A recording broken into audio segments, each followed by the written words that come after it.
Hey guys, Dan with S3 Archery here. Wanted to bring you a quick product review on a takedown case. This case we picked up actually about a year ago. This is the Safari Tuff Rhino case. This is not the compact model, this is the full-size model. And I ended up ordering this as well as I got one for Joe for Christmas because we had some custom takedown bows on order about a year and a half ago. And then we ended up switching and got the Bob Lees ordered up. And so we actually had this case sitting under the beds or in the closet over at Joe's place for about 6 months, and it never got to see any action. And I didn't want to show you the product if we didn't actually put it into use. And so now that we've had the Bob Lees for a while, we've used this case several times, and so I feel a little more confident showing you it. But searched the internet for a takedown case, and I couldn't find anything that really got me too excited. There's a lot of kind of basic cases out there. There's some hard cases, you name it. There's a lot of diversity, but nothing really jumped out at me until I found this one.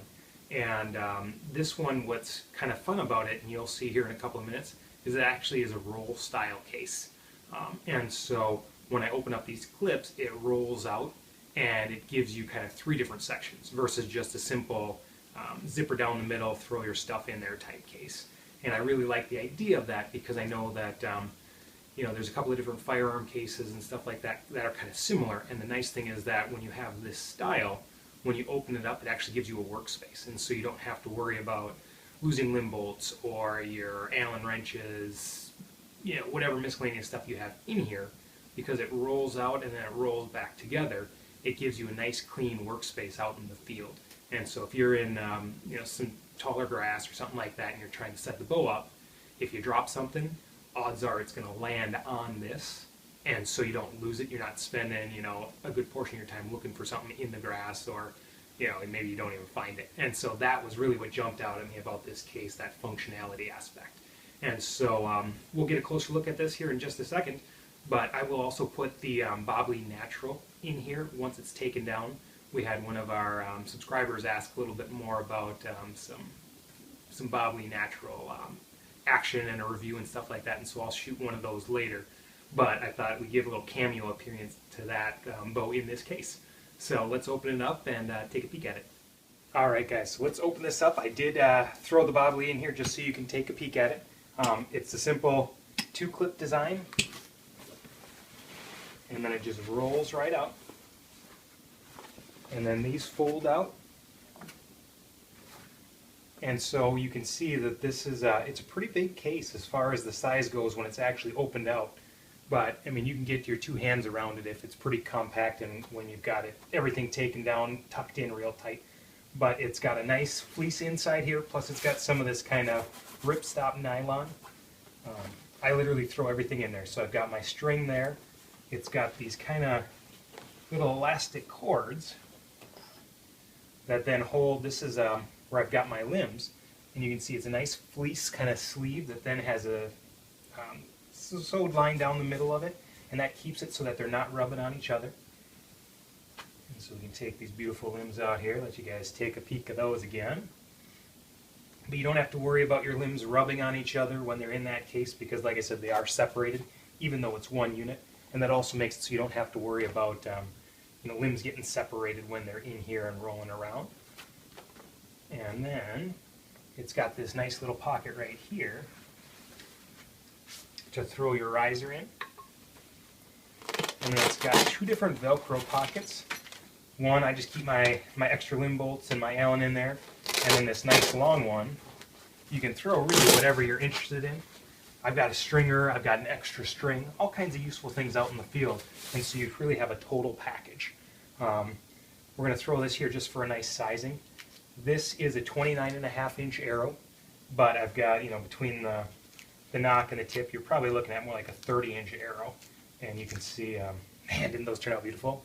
You'll get a better look at those later. Those are some custom arrows I threw together. But you got plenty of workspace going both directions to put your bow together without getting it muddy, without getting it dirty, without losing anything. And like I said, when it's rolled up, it's in a really nice tight package.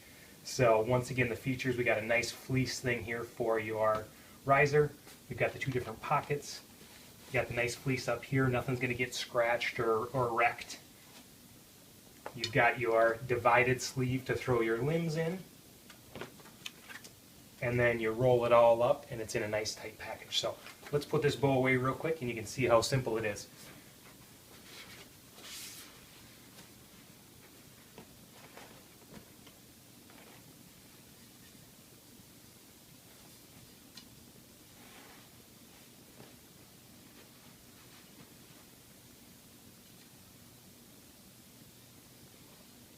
So now those are in separate pockets. They're not going to rub on anything. You can tie them and do other things. I never worry about it.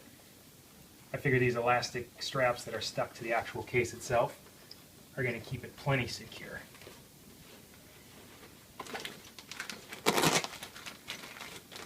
Throw our bolts and our tool away.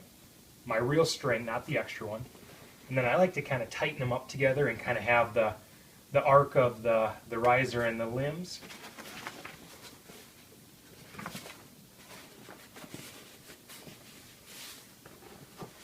There we go.